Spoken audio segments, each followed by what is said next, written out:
we're focusing on our sports preview, and I'm delighted to say that Clare FM sports editor Derrick Lynch joins us in studio.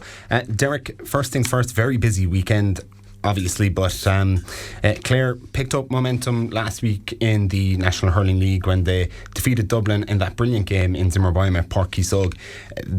This one isn't as close to home. They have a bit of a journey.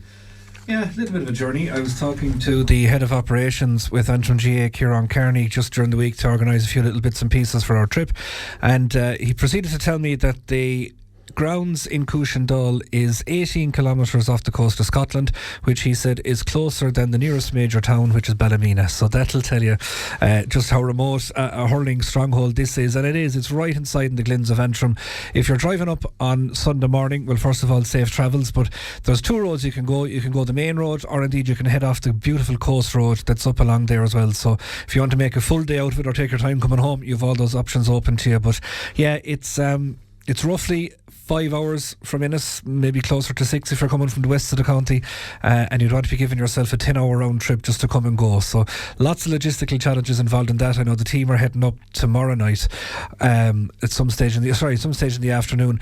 But just a word of warning, again, just talking to Ciarán, there will be a pitch inspection tomorrow morning around about 11:30, because obviously there's been quite a bit of rain in the east of the country, and another weather warning I think in place around Antrim today.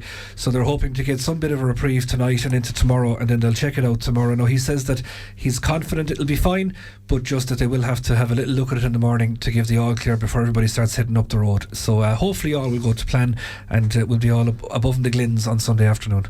And we certainly know that is going to be a cauldron up there, whichever destination in Antrim it ends up being on. We don't have to look too far back, and when a very strong Clare team were defeated by Antrim and Cork and Pairc. Yeah, absolutely. And look, add into it the fact that Antrim were aggrieved, and rightly so, by the manner of their loss to Wexford last time out. And no better man than Davy to grab hold of a cause and fashion it into a very, very serious weapon. Now, I think the loss of Jared Walsh to that red card is going to be a big blow to them. He's a fantastic defender. They'll have to replace him, obviously, and from a Clare point of view, it's a tricky one. Like, I mean, do you go as strong as you did last Sunday? Do you try and mix and match? Do you look down the road and say, do I need to be having lads out on what would be a sticky, heavy going on Sunday? Do you risk injuries? There's a lot of stuff for the management to contend with. We're understanding that the team will be released either late tonight or early tomorrow morning, so we'll have a lot more knowledge on it in that sense then. But it is a tricky one. It is the veritable banana skin, I think.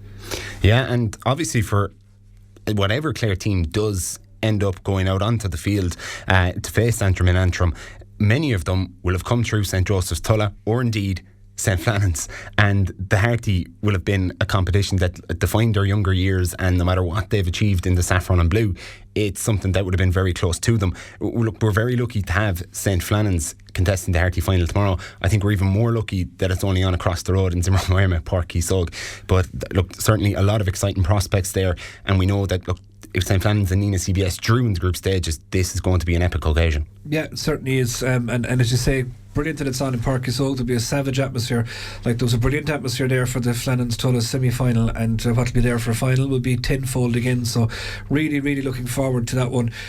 Yeah, for Flannan's, it's a case of how much have they improved since day one. We know they have this finishing kick. They showed that in their quarter-final win. They showed it in their semi-final win. They showed it in the comeback against Nenagh the first day out to come from 10 down at the break to get a draw. How often can you go to the well?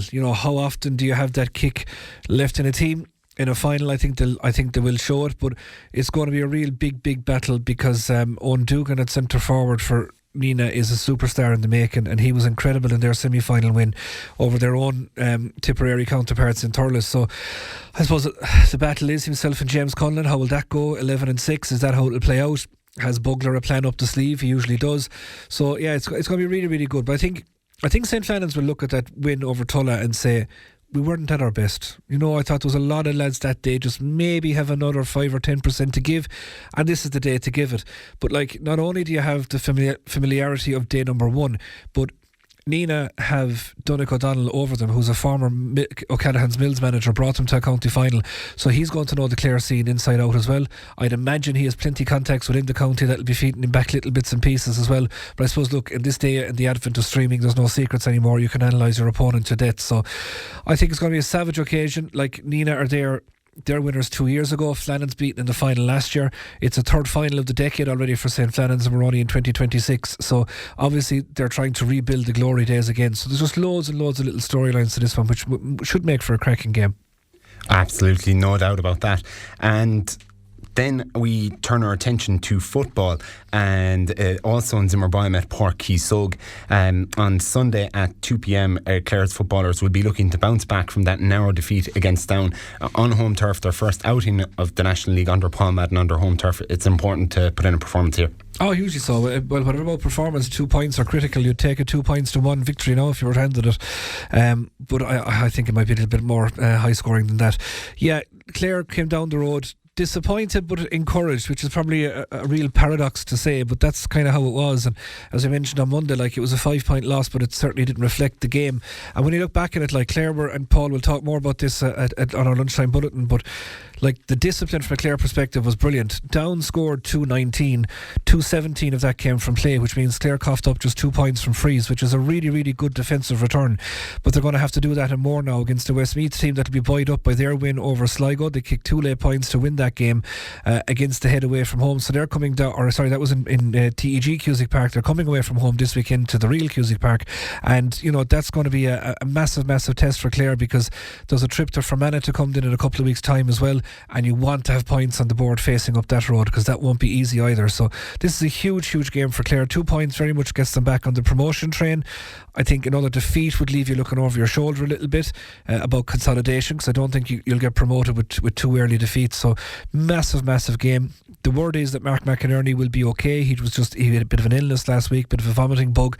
He's okay again this week, so team to be named again later tonight. I'd expect it to be along the same lines as what lined out last week up in Park Esther. So again, crucial game ahead, yeah. Certainly a huge boost if we can get Mark McInerney back to us for that game as well. But look, we mentioned St. Flannan's earlier. Not the only secondary school in Clare budding for provincial honours this weekend. St. Joseph's Secondary School, Spanish Point, will be taking on Loretto Secondary School in Clonmel for their opportunity to win Munster Senior Ladies A honours as well. Yeah, and a really historic occasion for Spanish Point, back into the Senior A final for the first time since 1997, and indeed they were the last Clare team to do that as well. So huge achievement for, you know, really hard-working staff and coaches up there. Like Paul Reedy will be the first, the principal, to acknowledge the introduction of Shauna Harvey and Emer Constantine to the teaching staff up there 3 years ago directly correlates with the rise of ladies football in the school, and they've done incredible work along with Fiona Lafferty to get them here. 3 years ago they were Senior C. 2 years ago they were Senior B. Now they're back in Senior A and in the final, which is just remarkable upward trend for them, and you know, backbone by a number of the Clare team that won that All-Ireland Minor B title last year. So they've got experience on the big day, albeit that they're young girls, and you know, they're going down as far as kind of second and third year, and you know, 13, 14, 15 year olds playing in this. So it's a real boost to their prospects, not just for this year but for the coming years as well. Playing a strong physical Loretto Clonmel team, and just for people that haven't maybe heard it yet, the game had been fixed for Nenagh. It's now gone to Banteer in County Cork.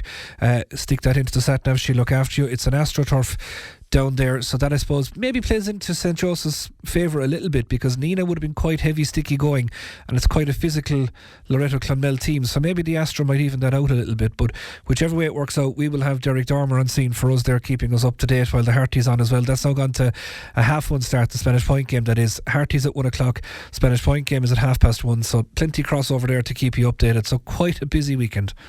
Yeah, and important to mention too that of course we're going to have the regular live updates from St. Joseph's Secondary School Spanish Point's Munster final, and we'll also have full coverage of the Harty final of the National Football League clash with Westmeath and the National Hurling League clash with Antrim. So a lot on, but it's all covered here. All covered here, and of course as well, just to mention on Sunday, and it's quite a big game already now for Clare in their National Ladies Football League.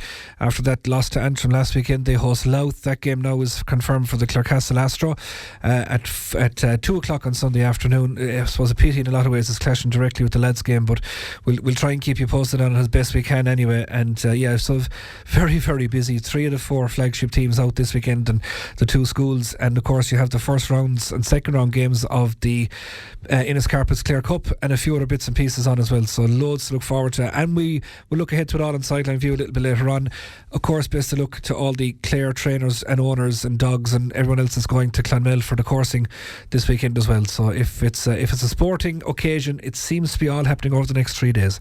Yeah, and we have a quick congratulations to give to Clonmel as well, who of course qualified for I believe the Junior B schools All-Ireland final as well. They had a brilliant win over Our Lady's College of Terranor. That was played in the Clarecastle Astro as well, but that Aidan McGowan managed side looks really strong and in a good place to contest the All-Ireland final. Yeah, and again, remarkable for them as well to be back into I think they were in an All-Ireland final only a couple of years ago as well, so huge progress made. And as you say, Ada and the lads doing savage work there, so well done to them. Derrick Lynch, our sports editor, thank you very much for joining us for our sports preview.